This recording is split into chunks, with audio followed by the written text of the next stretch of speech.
Welcome to the deep dive. You send us materials, we dig in and pull out the most compelling insights. Indeed. Today we're doing something a bit different. We're stepping away from the usual reports and looking at some excerpts from, well, a novel, J.P. Donleavy's The Ginger Man. A listener sent these in. That's right, and it's quite a ride.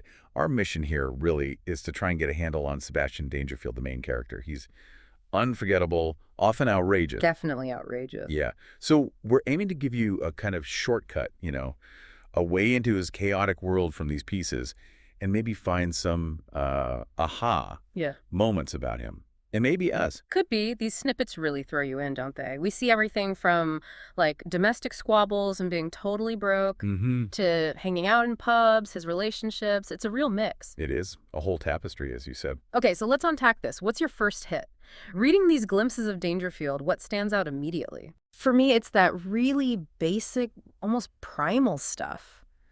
Like worrying about dry underwear. Remember him saying he broke his ass washing his underwear? Oh, yeah, in those damp rooms. Exactly. And then the constant question, who's paying? That focus right away on just needs. Yeah. And cash. Yeah. It's very telling, isn't it? Yeah. It paints this picture of someone always, like, right on the edge, dealing with the immediate thing.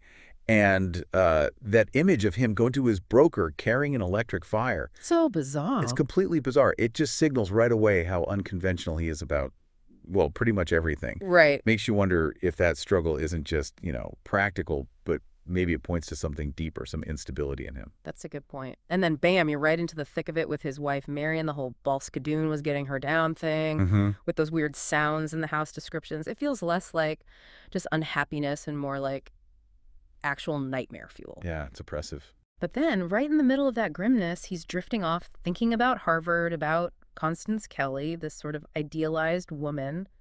What's that contrast doing there, do you think? Well, it's fascinating, isn't it? Putting that really bleak present right next to this maybe idealized past or some imagined better future. Yeah. It makes you think, is he using these memories, these fantasies, as an escape? A way to just cope with a reality that doesn't quite live up to how he sees himself, maybe, or his expectations. Seems likely. Perhaps the whole mess of his current life just feels, I don't know, unbearable, so he retreats somewhere else in his head. Yeah, that tracks. And this wanting something more, it definitely spills over into his finances. Or, his lack of finance. Oh, absolutely. He somehow gets the grocer in Balskadoon to give him credit for, like, it all. Incredible, isn't it? Well, poor O'Keefe can't even get the time of day asking for the same thing. What's the deal there? That difference really says something about Dangerfield, doesn't it? Is it just pure nerve, audacity, or maybe a kind of confidence, whether it's justified or not, that lets him bend the rules or charm people in ways O'Keefe just can't? It's a small moment, but it says a lot about how he operates. Relies on charm, maybe social status, or the perception of it. It's almost like he's putting on a show. And this whole financial knife edge thing gets clearer with Percy, too, right? Always pawning things. Right. Percy's situation seems even more desperate. Even trying to pawn a stake with Dangerfield.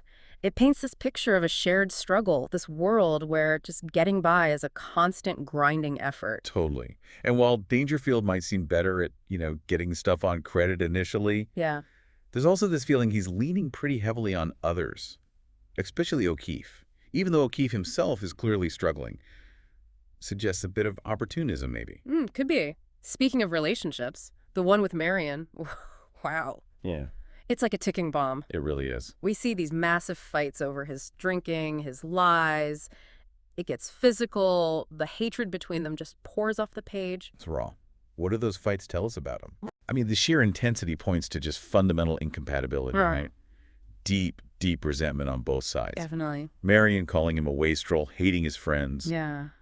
And then Dangerfield firing back just as harshly. You wonder what ever brought them together. Yeah, what was the initial spark? Because it's long gone. It's just bitterness now. Makes you wonder, too, about the societal pressures maybe keeping them stuck, despite being so obviously miserable. That's a really interesting question for that time and place. Then, sort of flickering in the background, there's that brief connection with Alma.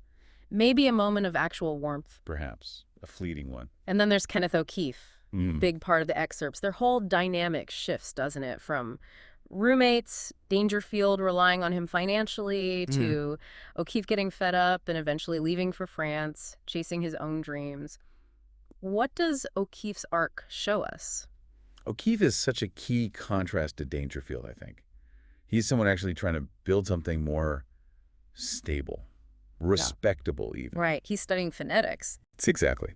Trying to improve himself. And moving to France suggests he wants out of that chaotic, maybe stagnant scene with Dangerfield. It makes you ask, is Dangerfield's lifestyle a choice?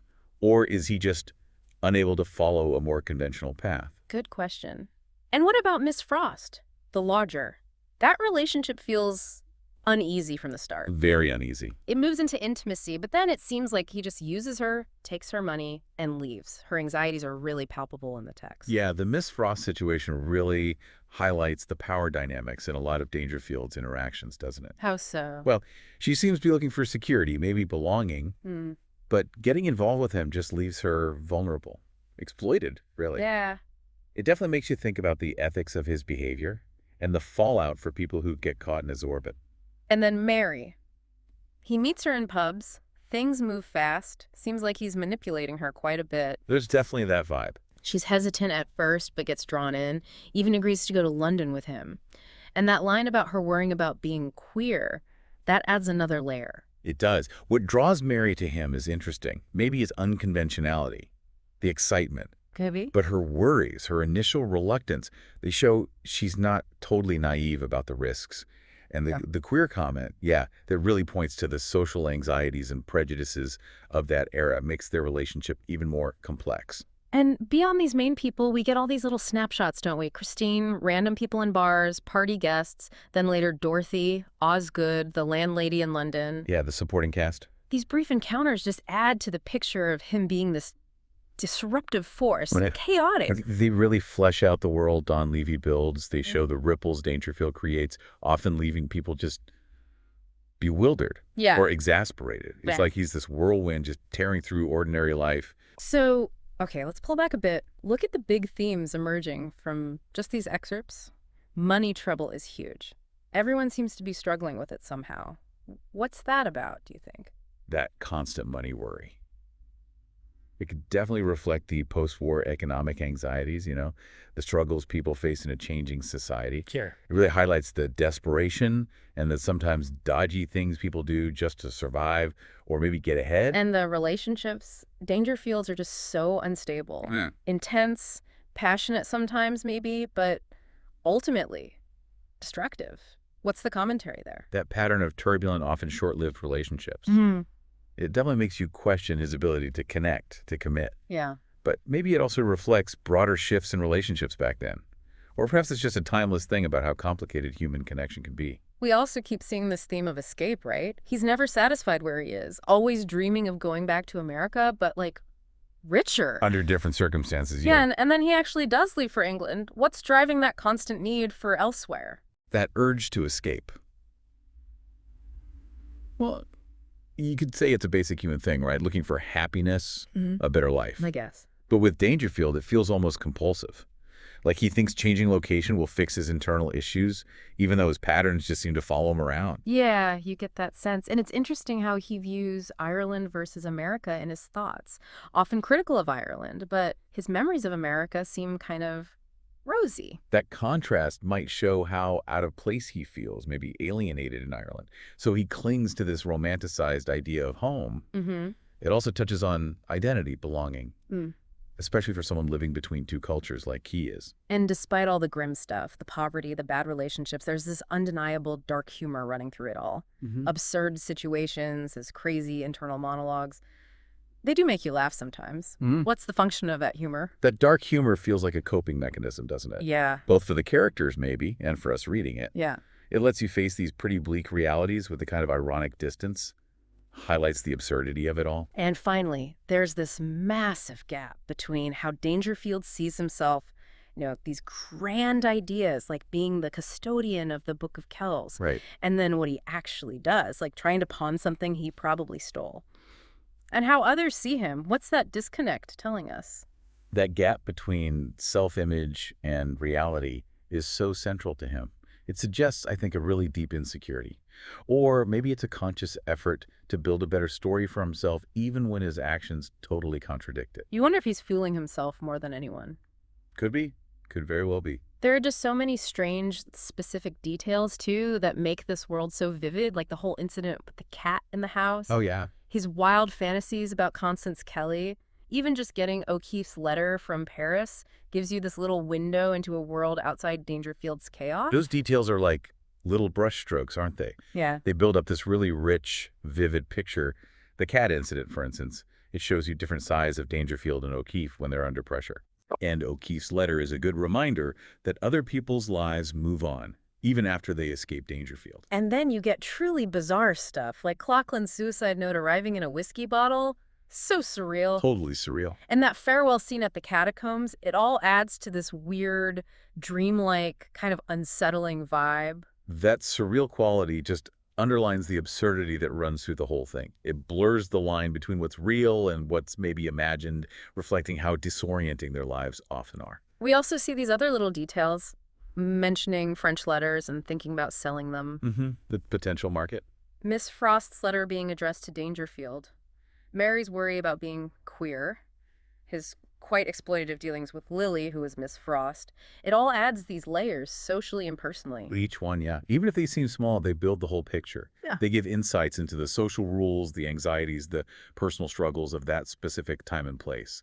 Adds real depth to the characters and why they do what they do. And like we said, through it all, even when things are pretty grim, that dark humor just keeps popping up. It's a strange kind of relief. That ability to find humor, however dark, in tough situations. Yeah.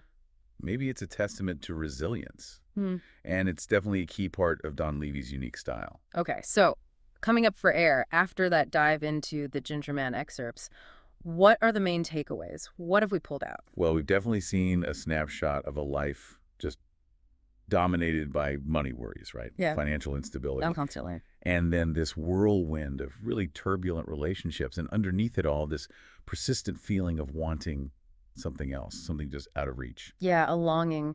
And even just in these pieces, Donleavy's writing is so powerful. He creates this unforgettable character and these really vivid scenes that just stick with you. Absolutely. The prose is incredible, even in short bursts. It makes the world feel both chaotic and deeply, recognizably human. So on that note, here's something for you, the listener, to chew on. What really drives Sebastian Dangerfield? What's behind his often self-destructive behavior? Is he just a victim of his circumstances? Is he fundamentally flawed as a person? Or maybe he reflects something about society back then, about the pressures, about how hard it is to find happiness. What does his story, even fragmented like this, suggest about that search for stability, for meaning? Yeah, big questions. And if these glimpses have caught your interest, we definitely say, go find the full novel, The Ginger Man. Absolutely. It's a much deeper, often funnier, and ultimately really thought-provoking look at the human condition in all its glorious messiness.